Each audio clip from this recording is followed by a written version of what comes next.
옛날에 어떤 왕이 한 전령을 보내서 어떤 사람 앞에 지금 즉시 왕 앞에 서라고 명령을 했습니다.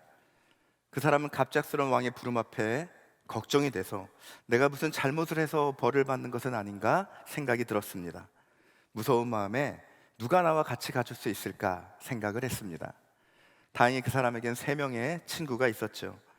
첫 번째 친구는 그가 가장 소중히 여기는 친구였습니다. 세상에서 내가 제일 아끼고 좋은 이라고 여겼죠. 두 번째 친구도 그 사람이 제일 사랑하는 사람이었지만 첫 번째 친구만큼 소중히 여기지는 않았던 사람입니다. 그리고 세 번째 친구는 친구이기는 한데 그렇게 별로 소중하게 여기지는 않았던 그런 친구였습니다. 이 세 명의 친구들한테 모두 다 똑같이 같이 가달라고 부탁을 했는데, 하지만 그가 제일 소중히 여기고 있던 첫 번째 친구는 아무런 이유도 되지 않은 채 단칼에 거절했습니다. 그리고 두 번째 친구는 내가 왕의 궁전 문 앞까지는 가줄 수 있지만 그러나 그 이상은 가줄 수 없다라고 거절했습니다. 마지막 세 번째 친구한테 부탁하자 그 친구는 아무런 걱정하지 말라고 내가 왕 앞에 가서 네가 얼마나 훌륭한 사람인지 얘기해 주겠노라고 쾌히 응낙했다는 이야기입니다. 유대교의 지혜를 담은 탈무드에 나오는 이야기입니다. 여기서 왕의 부름이란 생의 마지막을 의미합니다.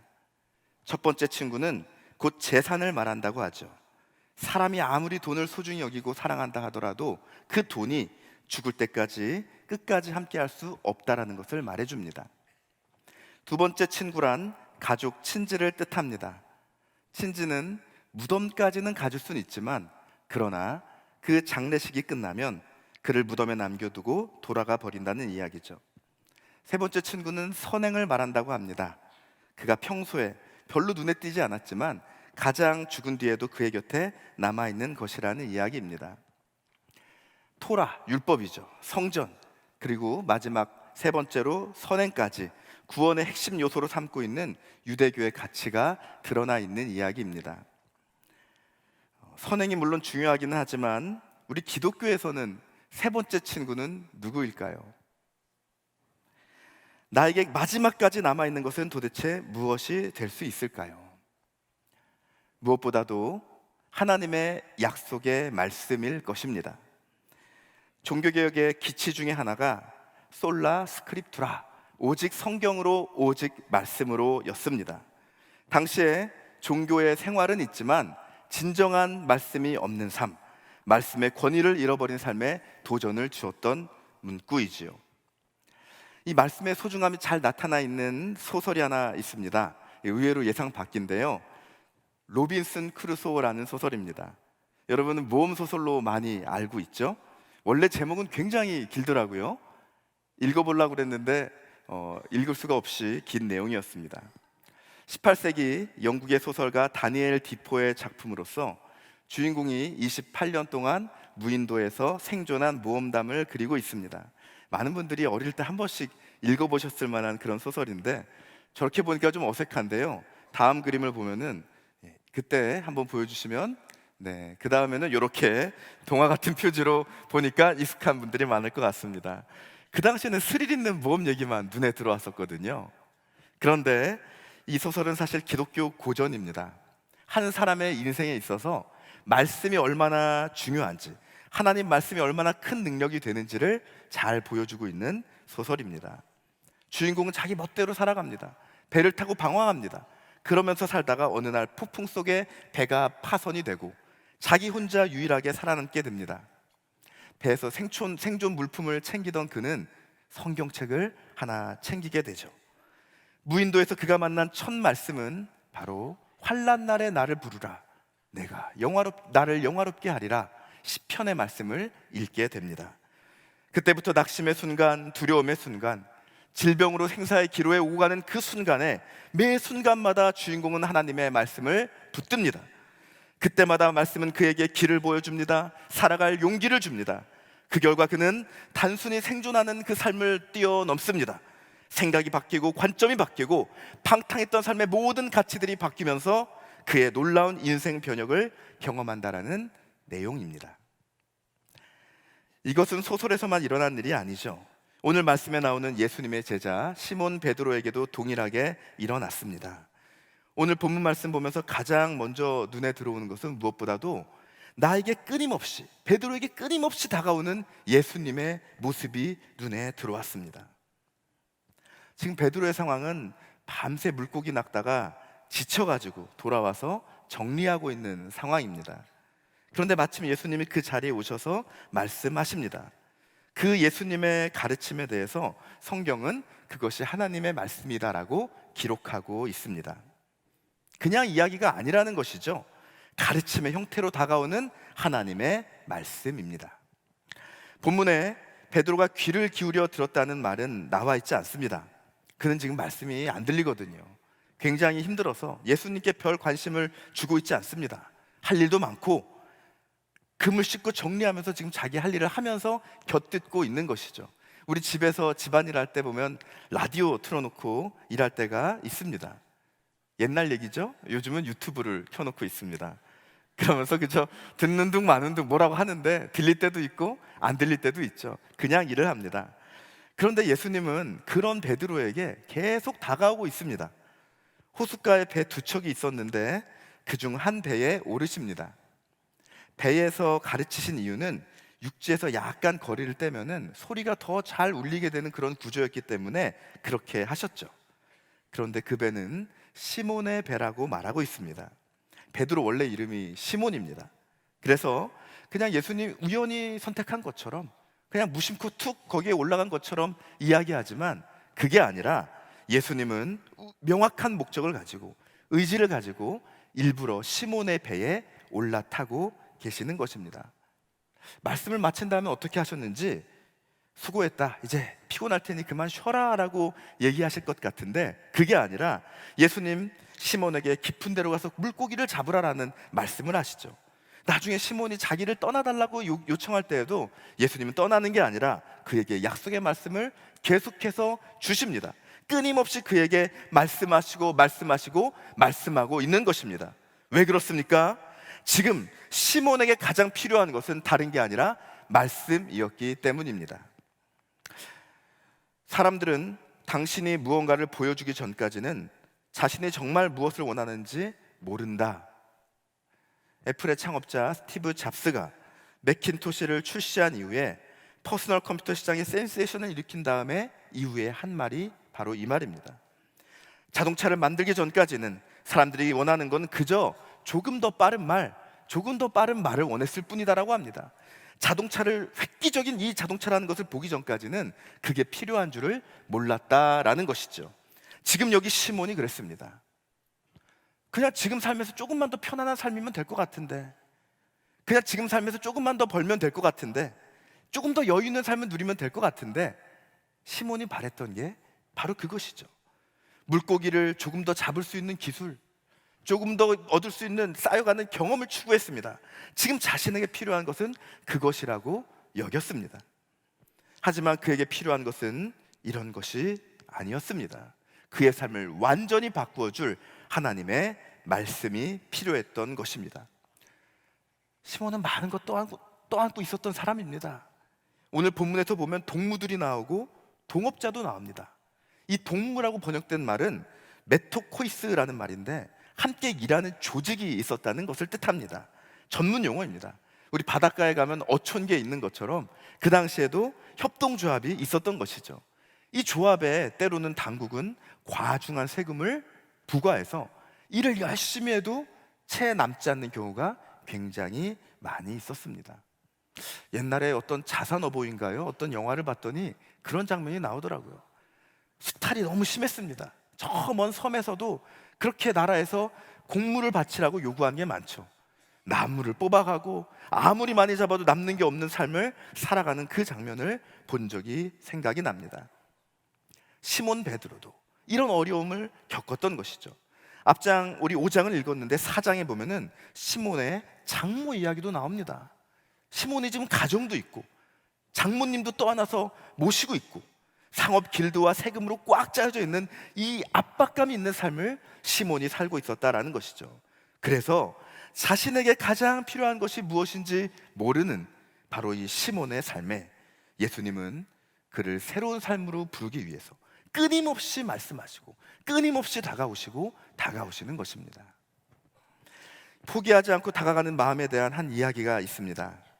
1988년 12월 구소련 아르메니아 공화국에 규모 7.0의 대지진이 났습니다. 지금도 그 정도의 지진이면 굉장히 많은 피해를 입게 될 텐데, 당시에는 내진 설계 같은 것들이 전혀 되지 않았기 때문에 마을은 쑥밭이 됩니다. 그 큰 지진 앞에 사망자만 무려 3만 8천 명이라는 엄청난 손실을 겪게 됩니다. 그런데 그 지옥 같은 현장 속에 스잔나라는 여성이, 그리고 그의 고작 4살 된 딸이 무려 14일 동안을 버티다가 구조되는 일들이 생겨났습니다.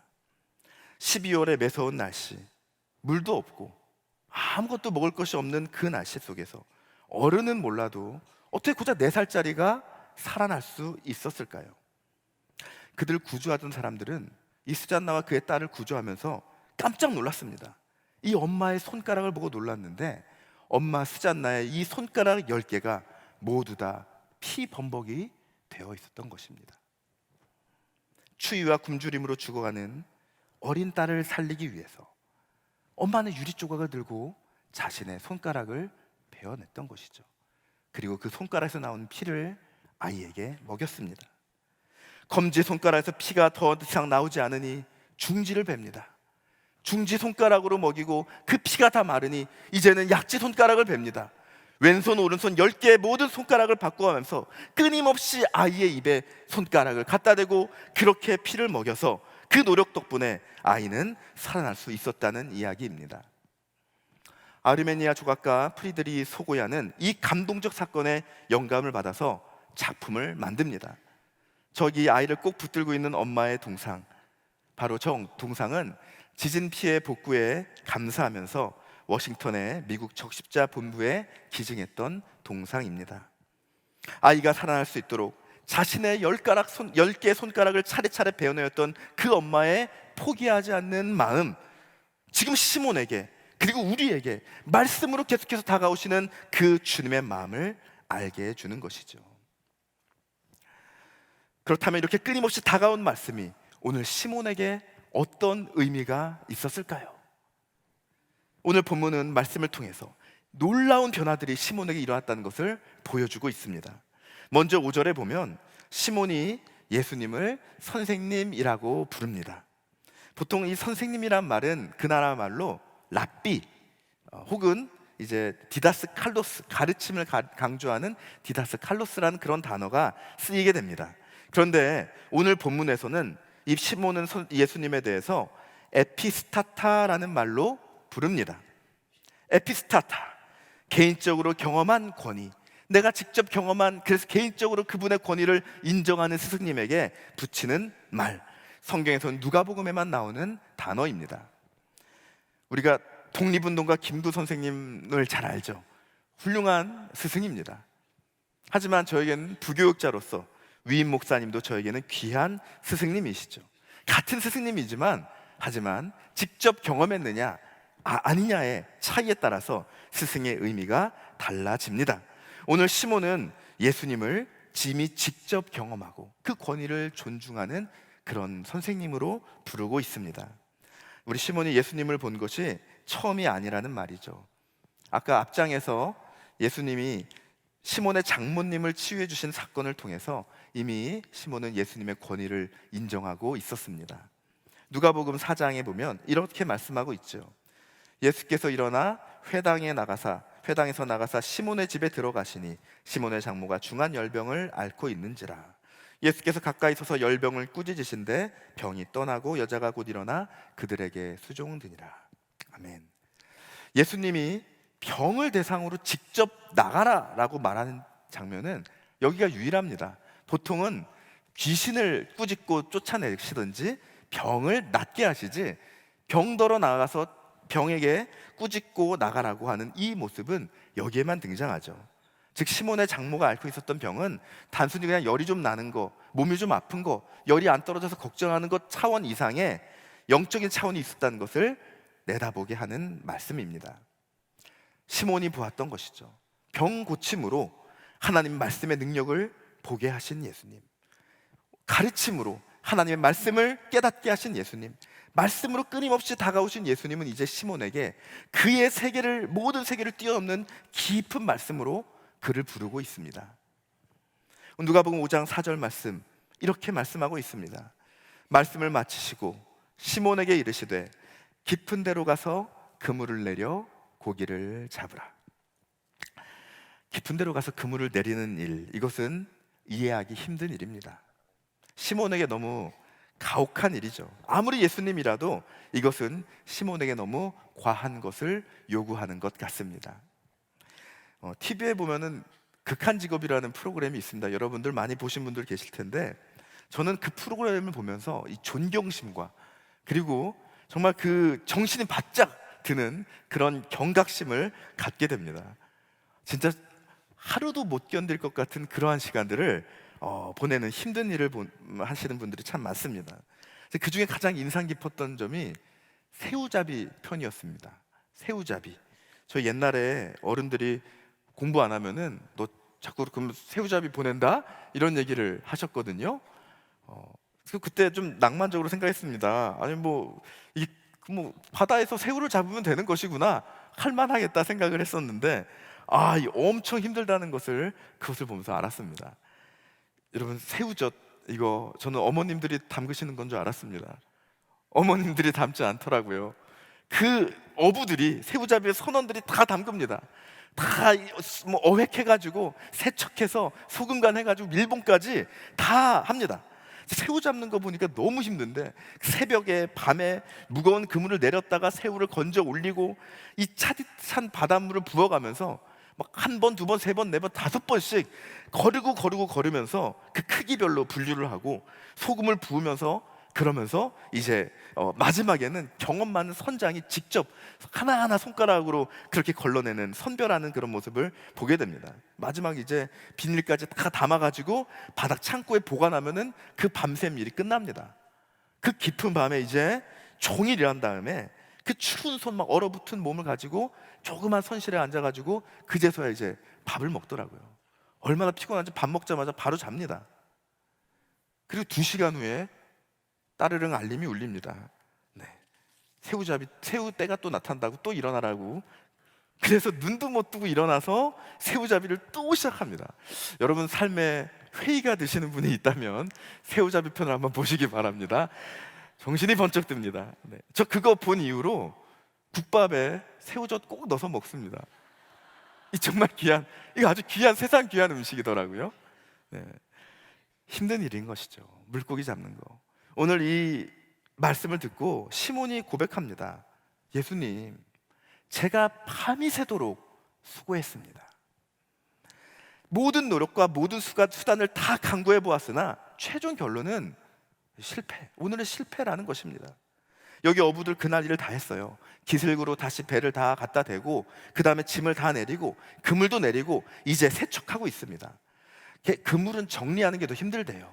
그냥 던지는 건 쉬운데 하나하나 모아서 접어야 되고, 또 그물 씻으면서 이 수선도 다 해야 된다고 합니다.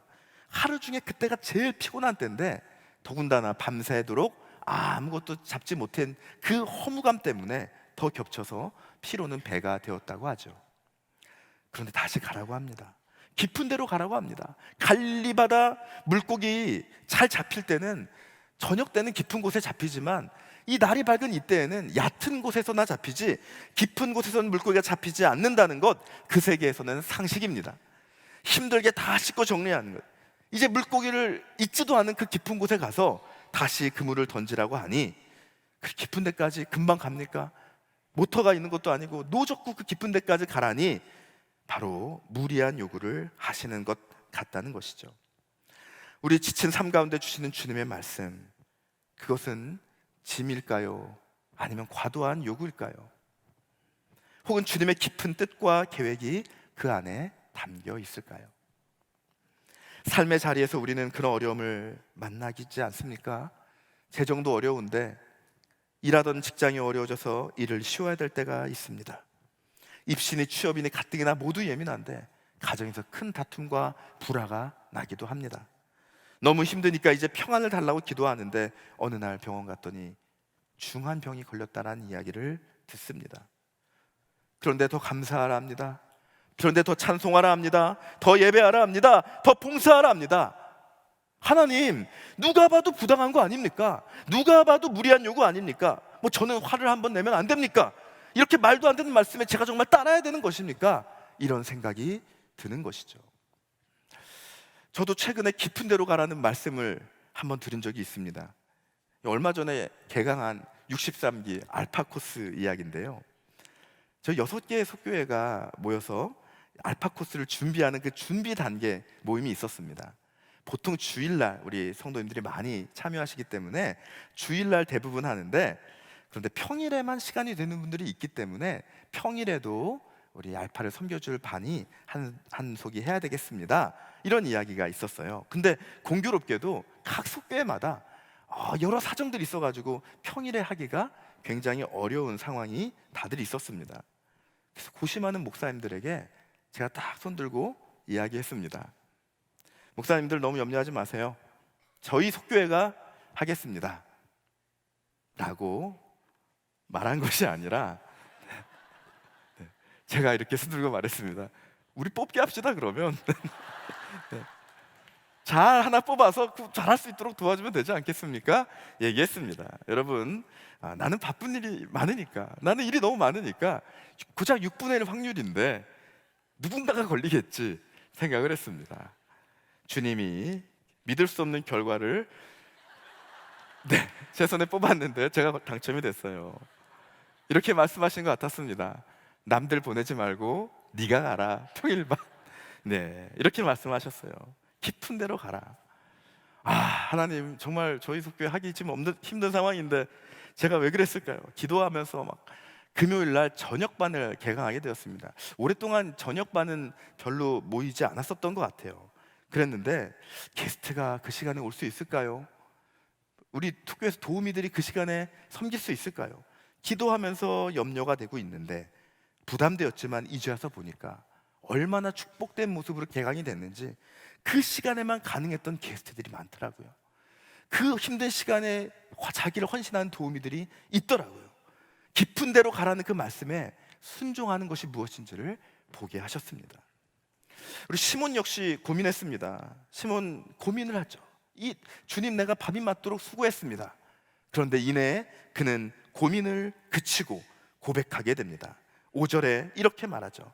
그렇게 밤새도록 수고해서 잡은 것이 없지만은 말씀에 의지하여 내가 그물을 내리겠습니다. 헬라어 원문은 이렇게 고백합니다.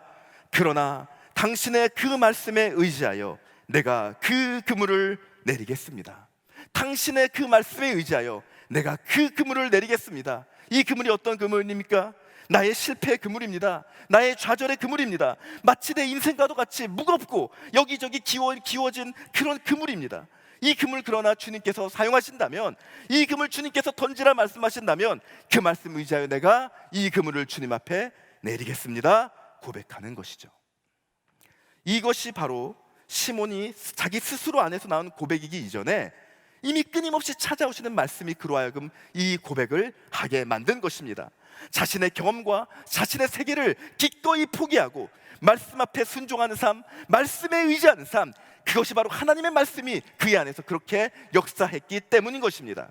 하나님 말씀은 모든 불가능을 가능하게 하는 것이죠. 결과에 앞서서 말씀에 순종하는 그 단계에 이미 그는 승리한 인생을 살아가고 있는 것입니다. 6절에 보니까 이렇게 시작이 됩니다. 그렇게 하니, 말씀에 의지하여 그물을 내리리다 하고 그렇게 하니. 여러분, 5글자입니다. 한번 따라해 볼까요? 그렇게 하니, 그렇게 하니. 아주 짧고 간단하지만 얼마나 긴 수고가 필요했겠습니까? 다 씻고 정리했던 도구들 다시 배에 싣고, 그물도 싣고, 지쳐서 녹초가 된 팔을 다시 뻗어서 그 노를 잡고 흔듭니다. 깊은 데까지 바람과 물살을 거스르며 바다 중심으로 나아가죠. 허탕쳤던 자리, 가장 물고기가 없을 것 같은 그 자리, 인생의 실패감을 안겨주는 그 자리에서 그는 그물을 내립니다. 내리자마자 갈릴리 바다 모든 물고기들이 거기에 모여 있었다는 듯이 셀 수 없이 많은 물고기들이 그 안에 잡히고 펄떡펄떡 들어오고 그물이 찢어집니다. 기적이 일어나고 변화가 일어나고 내 세계가 바뀌는 놀라운 것을 경험하게 되는 것이죠. 말씀의 놀라운 세계를 경험한 시몬이 삶이 송두리째 바뀌는 것을 지금 보고 있는 것입니다. 말씀을 경험하고 말씀에 순종하고 말씀의 능력을 경험하는 이 순간 시몬은 꿇어 엎드립니다. 그리고 고백하는 것이죠. 8절 말씀입니다. 시몬 베드로가 이를 보고 예수의 무릎 아래에 엎드려 이르되 주여 나를 떠나소서 나는 죄인이로소이다 하니, 주님을 보는 관점이 달라졌습니다. 아까는 선생님이라고 불렀죠. 그러나 이제는 주님이라고 고백합니다. 에피스타타에서 퀴리에 주님이라고 부르고 있습니다. 스승을 뛰어넘는 마땅히 경외해야 될 주님으로 시몬은 바라보고 있는 것이죠. 존재도 변화됩니다. 여지껏 내내 본문에서는 시몬이라고 이름이 불리워졌었습니다. 시종일관 처음부터 시몬의 배라고 말하고 있고, 시몬에게 예수님이 이르시고 시몬이 대답합니다.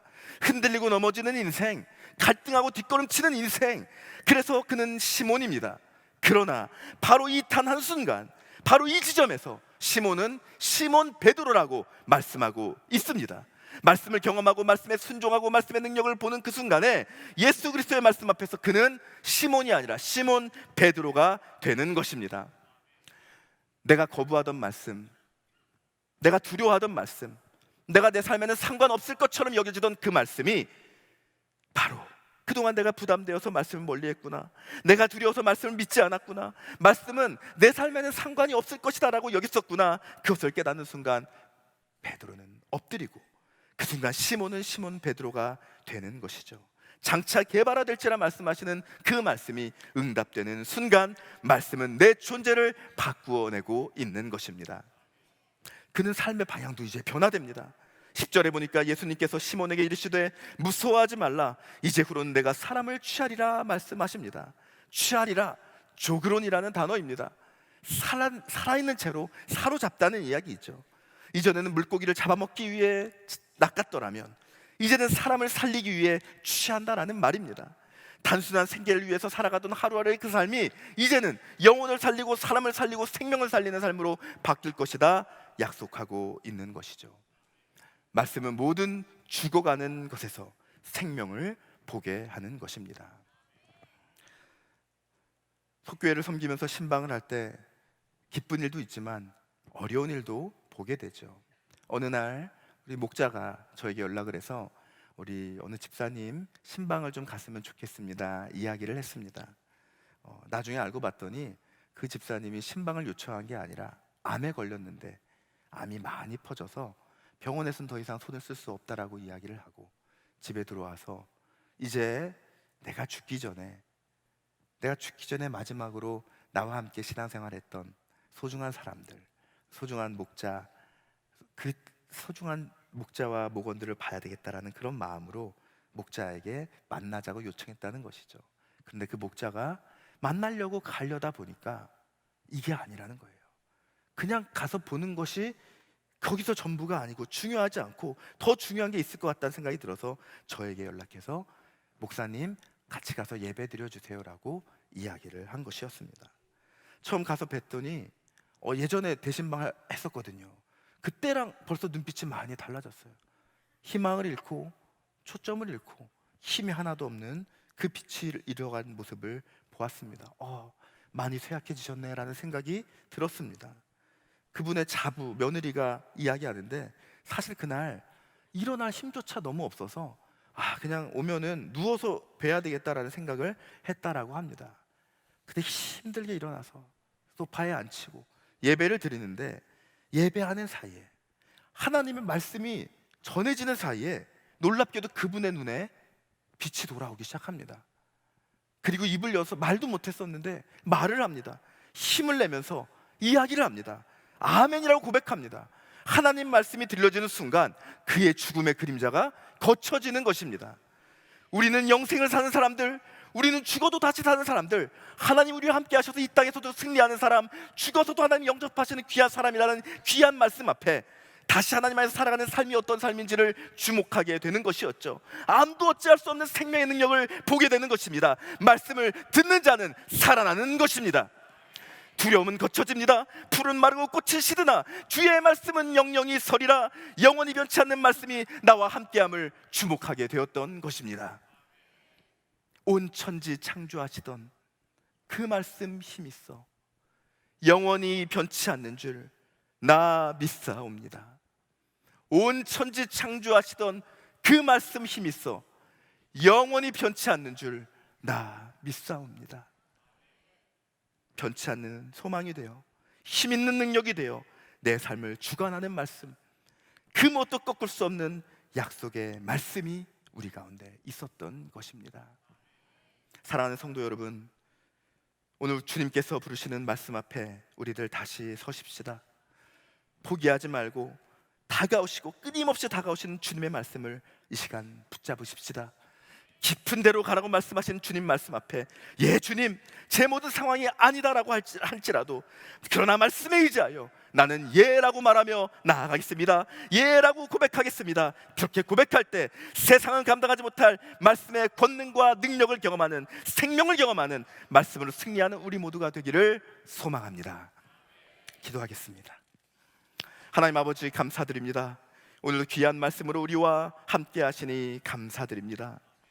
험한 세상 풍파에 시달린 인생, 가진 것 없이 얻는 것 없이 삶의 목적을 상실하며 그렇게 방황할 수밖에 없는 우리의 인생을 향해서 날마다 말씀으로 찾아와 주시고 말씀으로 새롭게 하시니 감사드립니다. 우리를 포기하지 않으시고 계속해서 생명의 말씀, 능력의 말씀으로 함께 해주셔서 저희로 하여금 마침내 그 말씀에 의지하게 하시고 마침내 그 말씀 따라 승리를 경험하게 하시는 주님을 찬양합니다. 오늘 우리의 삶이 말씀으로 새로운 존재가 되는 변화를 경험하게 하여 주시옵소서. 우리의 눈이 바뀌고 우리의 고백이 바뀌고 우리의 삶의 목적이 새로워지게 하여 주시옵소서. 말씀에 의지하여 깊은 바다든 높은 산이든 어디든지 주님과 함께 나아가는 말씀의 사람 될 수 있도록 역사하여 주시옵소서. 예수님의 이름으로 기도드리옵나이다. 아멘.